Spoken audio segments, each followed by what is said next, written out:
স্বামীকে সৌদি আরব রেখে 2 বাচ্চা নিয়ে একা একা বাংলাদেশ যাচ্ছি। স্বামীর জন্য বউ কাঁদে, বাবার জন্য ছেলে কাঁদে, আর অবুঝ মেয়েটা বাবাকে ছাড়া যাবেই না। আর ওই দিক দিয়ে বউ বাচ্চাকে বিদায় দিয়ে প্রবাসী স্বামীর কলিজা ফেটে যাচ্ছে। আসসালামু আলাইকুম। বাচ্চার বাবাকে সৌদি আরবে রেখে 2টা বাচ্চা নিয়ে এখন আমরা বাংলাদেশের উদ্দেশ্যে রওনা করেছি। এরই মধ্যে ব্যাগপত্র গুছিয়ে গাড়িতে তুলে আমরাও রেডি। তো কখনো সৌদি আরবে 9 মাস সংসার করেছি, কখনো 6 মাস, আর এবার করলাম 3 মাস সংসার। খুবই মিস করব সবাইকে, আর আপনারা দোয়া করবেন 2টা বাচ্চা নিয়ে যেন আমি সহি সালামতে বাংলাদেশে পৌঁছাতে পারি। তো প্রাণের শহর, জানের শহর, ভালোবাসার শহর ছেড়ে চলে যাচ্ছি। কষ্টে বুকটা ফেটে যাচ্ছে। ওই যে আব্দুল্লাহ দেখা করতে আসছে। আব্দুল্লাহ, ভালো থাইকো। প্রিয় মানুষটাকে রেখে চলে যাচ্ছ মাম্মা? এখন তো খুব খুশি। বাড়িতে গেলে তো কান্না করবা, বলবা আমি কোথায় আসলাম, আমার বাবাই কোথায়, ঘর কোথায়, বিছানা কোথায়, কম্বল কোথায়, এগুলা তো খুঁজবা। তো 2টা গাড়িতে করে আমরা যাচ্ছি। এক গাড়িতে করে আমরা যাচ্ছি, আরেক গাড়িতে করে আমাদের জিনিসপত্র নেওয়া হচ্ছে।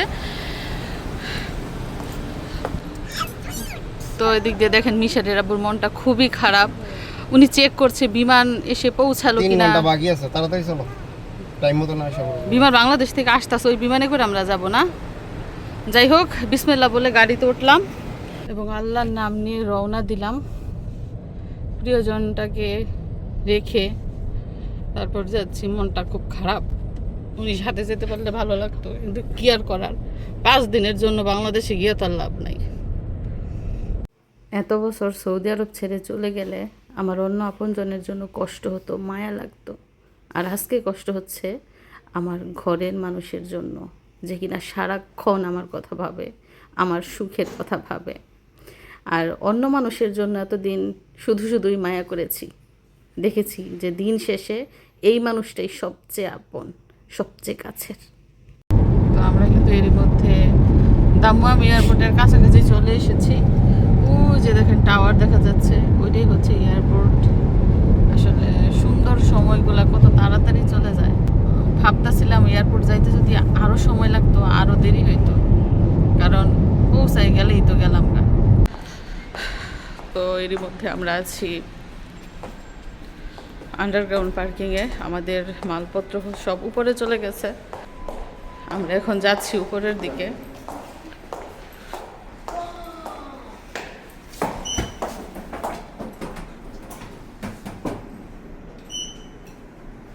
মাম্মা, ঘুম থেকে উঠলা? মাম্মা, ঘুম থেকে উঠছো? বাবারে পাপি দিতেছে গো। একটু পরেই তার বাবার সাথে দেখা হইব না তোমার? যাই হোক, আমরা কিন্তু আরো উপরের তলায় যাব, মানে 3 তলায় যাব। আর আমাদের লাগেজ ব্যাগেজ সব কিন্তু আগেই চলে গেছে 3 তলায়। বাবা, তোমার কষ্ট হচ্ছে না একটু? তুমি তোমার বাবাকে মিস করবে না? সময়গুলো মিস করবে না? আমরা তো ঘুরতে যাইতাম, মার্কেট করতে যাইতাম, তারপর আবার বাসায় ফিরতাম। আজকে তো আর বাসায় ফিরবো না বাবা।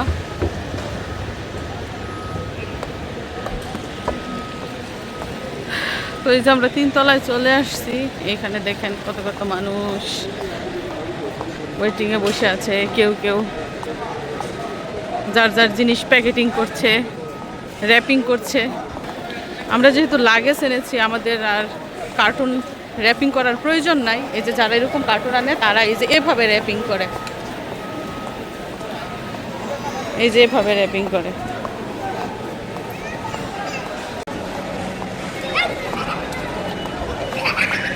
কত মানুষ, কেউ যাচ্ছে, কেউ আবার ফিরে এসেছে।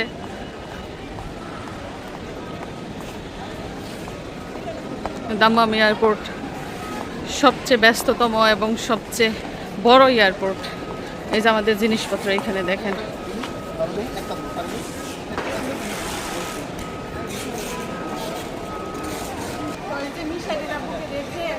বাংলাদেশ যাওয়ার জন্য রেডি। মালপত্র এখানে রয়ে গেছে। আমরা 3 জনে টোটাল 100 কেজি জিনিস নিতে পারছি। আমি আর মিশারি 45 কেজি করে 90 কেজি, আর মিশরাতুল জজম হচ্ছে 10 কেজি, টোটাল 100 কেজি জিনিস। কিন্তু আমরা মাপই নাই, তবে আশা করি 100 কেজি জিনিসের কম হবে, বেশি হবে না। তো মনটা খুব খারাপ, মিশারির আব্বু থেকে যাচ্ছে সৌদি আরবে আর আমরা চলে যাচ্ছি। তো দোয়া করবেন মিশারির আব্বুর জন্য, ওনার মনটা যাতে শক্ত থাকে, উনি যাতে ভালো থাকে।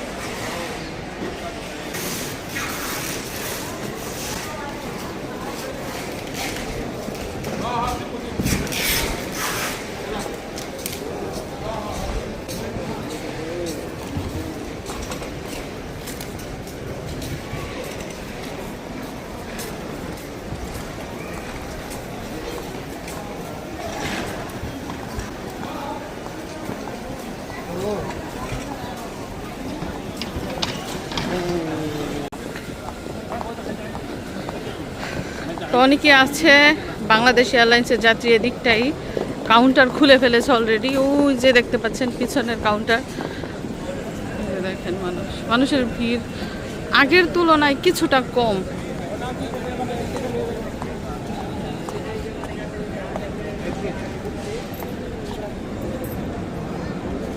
মেয়েটা বুঝতে পারতেছে না যে সে তার বাবাকে রাইখা যাইতেছে, কতদিন পর্যন্ত তার বাবাকে দেখবে না সেটাও সে বুঝতে পারতেছে না। সে ভাবতেছে যে ঘুরতে আসছে, আবার বাসায় চলে যাবে তার বাবার সাথে।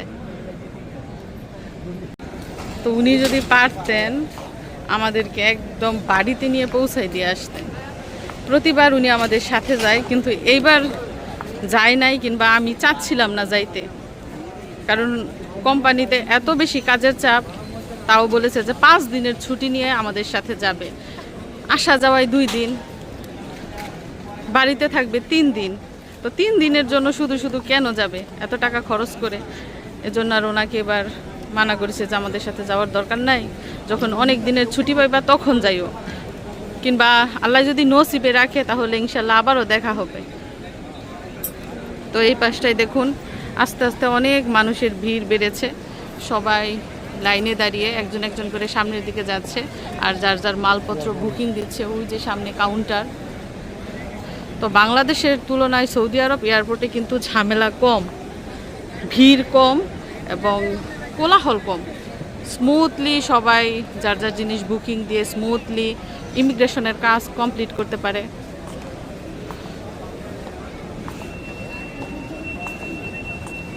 আপনারা একটা জিনিস খেয়াল করছেন, বাংলাদেশ এয়ারপোর্টে আসার সময় কিন্তু মিশরাত অনেক দৌড়াইছিল, অনেক দুষ্টামি করেছিল, কিন্তু এই এয়ারপোর্টে কিন্তু সে কোল থেকেই নামছে না। সে কি কিছু আভাস পাইতেছে যে তার বাবাকে রাইখা চলে যেতে হইব। মেয়েটা একটু শান্ত হয়ে গেছেন আগে থেকে। মামা তুমি এভাবে শান্ত হয়ে থাকো, ও তো দুষ্টামি করো না, মাকে কষ্ট দিও না, কষ্ট দিও না মাকে। তো এখন সময় হচ্ছে বিকেল 4:43। বিমান ছাড়বে সন্ধ্যা 7:30টার পরে। তো এখনো পর্যন্ত জিনিসপত্র বুকিং দেওয়া হয় নাই। তো এই পাশটা একটু আপনাদেরকে দেখিয়ে নিয়ে যাই। যখন আমরা সবাই একসাথে বাংলাদেশে গিয়েছিলাম গত সফরে, তখন এই পাশটা এসেছিলাম এবং বিমান ল্যান্ডিং করতে দেখেছিলাম। বাংলাদেশ এয়ারলাইন্সের বিমান, যেই বিমানে করে আমরা যাব, এখনো পর্যন্ত কিন্তু ওই বিমানটা আসে নাই, এসে পৌঁছায় নাই। আস্তে আস্তে সন্ধ্যা 6টা। তুমি কি জানো আমাদের বিমান কয়টায় ল্যান্ড করবে? ভোর 3টায় ল্যান্ড করবে, 3:10-এ। ভোর 3:10-এ বিমান ল্যান্ড করবে, যদি ঠিক টাইম মতো ছাড়ে। যেহেতু এখন দিন বড় হয়েছে, তো 4:30 বাজলেও কিন্তু এখনো মনে হইতেছে মধ্য দুপুর। আর এয়ারপোর্টে দেখেন কত প্রসাধনী পাওয়া যায়।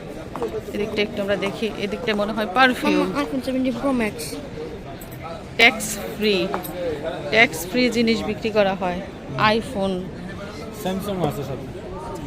স্যামসাং এবং আইফোন ব্র্যান্ডের মোবাইল এখানে বিক্রি করা হয় ট্যাক্স ফ্রি। আর অন্যান্য জিনিস যেগুলো ওইগুলা পাইবেন না আবার ট্যাক্স ফ্রি, শুধুমাত্র মোবাইলই ট্যাক্স ফ্রি। আর এদিকটাই হচ্ছে পারফিউম। মানে যারা সময়ের অভাবে কেনাকাটা করতে পারে না, তারা দেখা যায় এয়ারপোর্টে আইসা কেনাকাটা করে, যেহেতু এয়ারপোর্টে হাতে 2 থেকে 3 ঘন্টা সময় থাকে।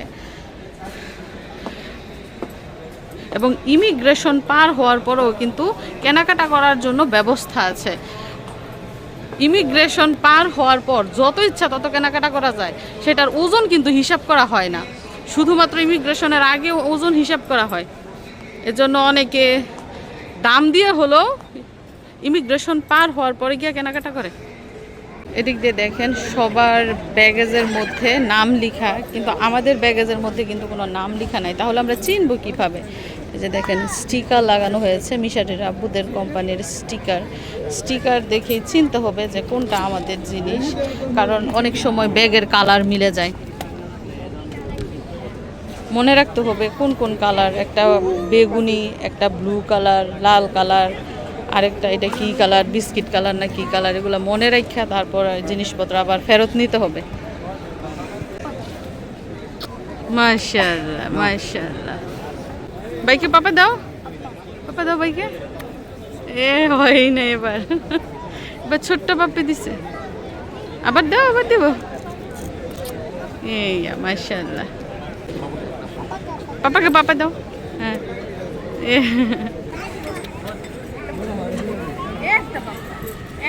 আমি নিয়ে যাবো না তোমাকে, তোমার বাবার কাছে রেখে যাবো।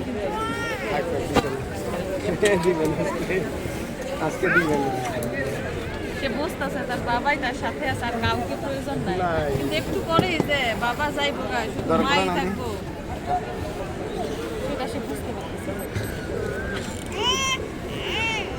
না। না না, এখনই দেখেন বাবার কোলে যাওয়ার জন্য কেমন করতেছে বাবা, এখনই এমন করতেছে। যাও যাও যাও, যাবো না? আবার শুরু হয়ে গেছে দৌড়া খেলা। তো এই যে আমাদের জিনিসপত্র এখন বুকিং দেওয়া হচ্ছে, সাথে পাসপোর্ট দিয়ে বোর্ডিং পাস নেওয়া হবে।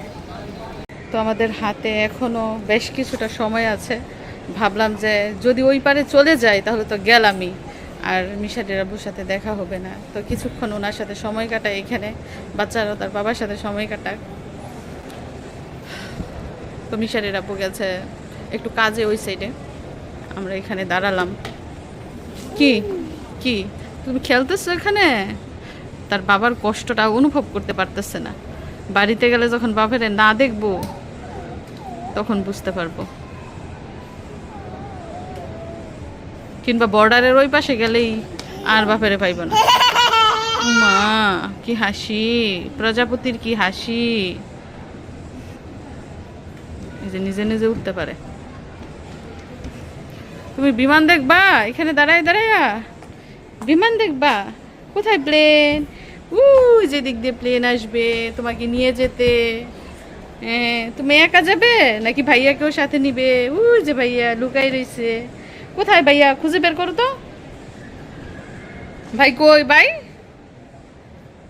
ভাই কোথায়? আল্লাহ, ভাইকে খুঁজতেছে, পায় না। টু দাও মিশারি।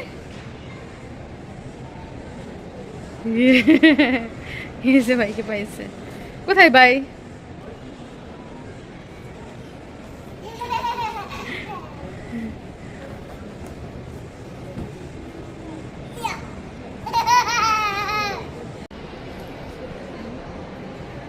আমাদের হাতে এখনো অনেকটা সময় আছে, ভাবলাম যে এই ফাঁকে মেয়েকে খাইয়ে নেই। আর মিশারির জন্য মিশারির বাবাই নাগের সাথে গেছে, ছেলেকেও কিছু খাইয়ে নেই, কারণ এয়ারপোর্টের ভিতরে কখন বিমান ছাড়ে বলা যায় না। এর জন্য আগে ভাগে ছেলে মেয়েকে খাইয়ে পেট ভরিয়ে নিচ্ছি, যাতে করে কান্নাকাটি কম করে, তারাও যাতে কষ্ট কম পায়। তো বাচ্চার বাবা সাথে থাকলে তো আর চিন্তা আছে। এখন যেহেতু আমার এক আর দুইটা বাচ্চা সামলাতে হবে, এর জন্য আগে ভাগে বাচ্চাদের ঠান্ডা করে দিচ্ছি। গরম পানির ফ্লাক্স, দুধের কৌটা, চিনি, যা যা লাগে সব আমি সাথে করে নিয়ে নিয়েছি বাচ্চার জন্য। এমনকি পাতলা একটা কম্বলও নিয়েছি সাথে, যদিও বিমানে কম্বল দেয়, তারপরে আর কি নিজেদের প্রস্তুতি নিজেরা আগে থেকে নিয়েছি।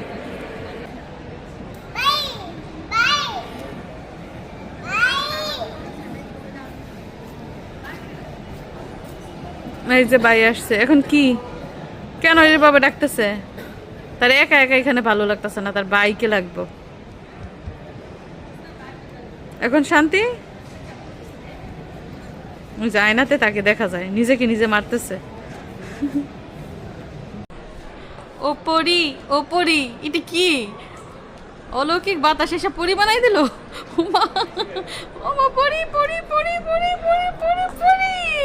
এদিক দিয়ে যে মিশারির বাবা দেখেন মিশারির জন্য খাবার নিয়ে আসছে। ठीक है ताड़ाताड़ी खेয়ে নাও। वाला देने के लिए ईमेल पे লেট হয়ে যাবে বাবা, তাড়াতাড়ি খেয়ে নাও। नहीं नहीं टू इन वन আল বাইক নিয়ে আসছে তোমার জন্য। নাগে इंजीनियर को बोलो मेरे को फोन करने के लिए সেই দুপুরে খাইয়ে আসছে বাসা থেকে আবার 12:30টার দিকে। এখন তো ক্ষুধা লাগারই কথা, কিন্তু বাপে বুঝছে। वही है बोला 2 बंदा के लिए 1 रूम देने के लिए wow, French fried and nuggets. তাড়াতাড়ি খেয়ে নাও বাবা, সময় নাই হাতে। এই খাবারগুলো আনতে মিশারি রাব্বুর প্রায় 20 মিনিট সময় লাগছে। এত টাইম লাগছে কেন? 10 मिनट लगते बनाइते বানাইতে 10 মিনিট লাগছে, আসতে লাগছে 10 মিনিট না? नहीं नीचे ना एकदम একদম নিচে থেকে আনছে। আমরা 3 তলায় এখন। ই গরম, ফুয়াইতে ফুয়াইতে লাগবে আর আধা ঘন্টা। गरम ना बनाई দিছে তুমি খাও একটু। তুমি খাও আমি খাবো না, তুমি খাও। আমি তো সব সময় খাইতে পারি আল ভাই তুমি বাংলাদেশ আল ভাই পাইবা না আমার খাবার তো দরকার নাই, আমি তো খাইতে চাই না। আমি কি সৌদি আরব খাইতে আসি তোমার মনে হয়? ঘুরতে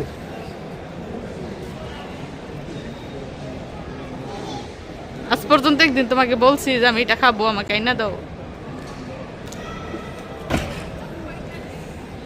তুমি খাও, আমি খাবো না, আমি খাবো না, তুমি বাবাকে দাও। বাই বাই বাই বড়াই না শুনলে খাও তো এখন আমাদের যাওয়ার সময় হয়ে গেছে, বিদায় নিয়ে যেতে হবে ভিতরে, কারণ হাতে সময় নাই। কারণ দুটো বাচ্চা নিয়ে যাবো, তাড়াহুড়ো করে যেতে হবে। তো যাও মামা।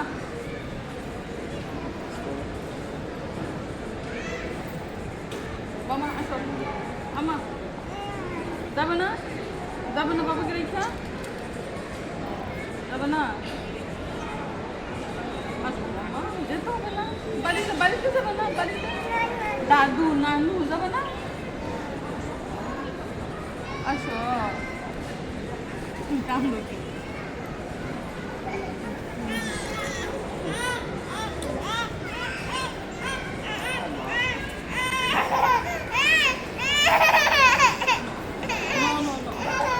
বাবা আসবো তো, বাবা আবার তোমার কাছে আসবো।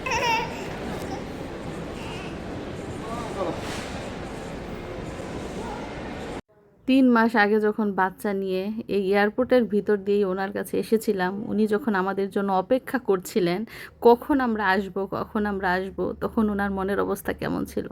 আর এখন উনি নিজে আবার আমাদেরকে বিদায় দিচ্ছেন, ওনার কেমন লাগছে একবার ভাবুন। আর আমাদেরই বা কেমন লাগছে। কিছু কষ্ট প্রকাশ করা যায়, আবার কিছু কষ্ট নীরবেই মনের ভিতর রেখে দিতে হয়। তো অসংখ্য মানুষ দাঁড়িয়ে আছে, এখনও তাদের মালপত্র বুকিং দেওয়া হয় নাই। আমাদের যেহেতু আগে বুকিং দেওয়া হয়ে গেছে এবং আমরা অনেকটা সময় এখানে কাটিয়েছি, এখন হাতে খুব একটা সময় নাই, ভিতরে যেতে হবে। তো বুকের ভিতরটা কাঁপছে যে ঠিকঠাক মতো পৌঁছাতে পারবো কি না, বাচ্চা বিমানে কাঁদবে কি না, কিংবা সারা রাতের জার্নি আমি কিভাবে একা একা সামাল দিব সব কিছু। এত বছর বাচ্চার বাবা আমার সাথে ছিল, আমার সাথে গিয়েছে, আজকে উনি নাই। বুকের ভিতরটা কেমন কেঁপে উঠছে আর হাহাকার করছে যে এটাই কি শেষ দেখা, নাকি আবারও দেখা হবে। হে আল্লাহ, তুমি আবারও দেখা করাই দিও, আবার যেন বাচ্চার বাবার সাথে খুব শীঘ্রই আমাদের দেখা হয়। তুমি ভালো রাখো ওনাকে, তুমি ভালো রাখো আমাদেরকে।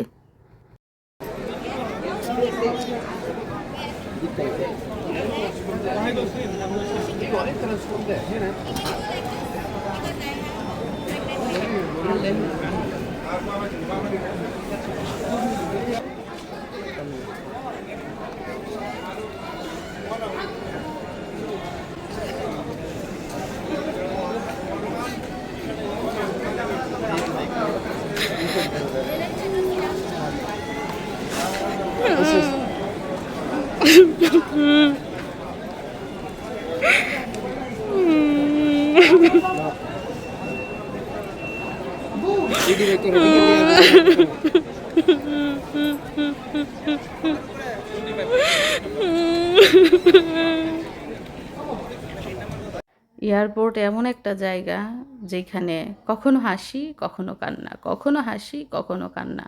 এবার কাঁদতে কাঁদতে দেশে যাচ্ছি। বাসায় থাকতেও ভাবি নাই যে এতটা কষ্ট লাগবে। বাচ্চার বাবার মনের কথাটা একবার ভাবেন। আমাদেরকে বিদায় দিয়ে উনি যখন রুমে যাবে, গিয়ে কী দেখবে? দেখবে পুরো বাসাটা ফাঁকা। ছেলের চিৎকার নাই, মেয়ের কান্না নাই, আমার কোনো সাড়া শব্দ নাই। রান্নাঘরের ব্যস্ততা নাই, টনটন শব্দ নাই, চারদিকে নিস্তব্ধতা, হাহাকার। উনি একা একা কিভাবে ঘরে থাকবে? উনি তো ফাপড় হয়ে যাবে। আমরা তো দেশে গিয়ে আপনজন পাবো, তাদের সাথে ভালো সময় কাটবে। হয়তো বা প্রথম প্রথম আমার একটু অসুবিধা হবে সব কিছু মানিয়ে নিতে, কিন্তু উনি তো একেবারেই একা হয়ে যাবে। আমি ওনার জন্য অনেক দোয়া করি আল্লাহ ওনাকে হায়াত দে, সুস্থ রাখুক। কারণ উনি খুব ভালো মানুষ। ওনার মতো ভালো মানুষ দুনিয়াতে অনেক দরকার। পুরুষ মানুষ কিন্তু সহজে কাঁদে না, সহজে তাদের চোখ দিয়ে পানি বের হয় না। আজকে উনি কতটা কষ্ট পেলে, কতটা ওনার মায়া লাগলে কিছুক্ষণ পর পর কাঁদছে আর চোখ মুছছে। তো বাংলাদেশে যাওয়ার জন্য আমরা সব কাজ কমপ্লিট করে এরই মধ্যে ভিতরে ঢুকে গেছি এবং পিছন দিকে তাকিয়ে দেখি উনি এখনও দাঁড়িয়ে আছে। বিদায় মিশারির আব্বু।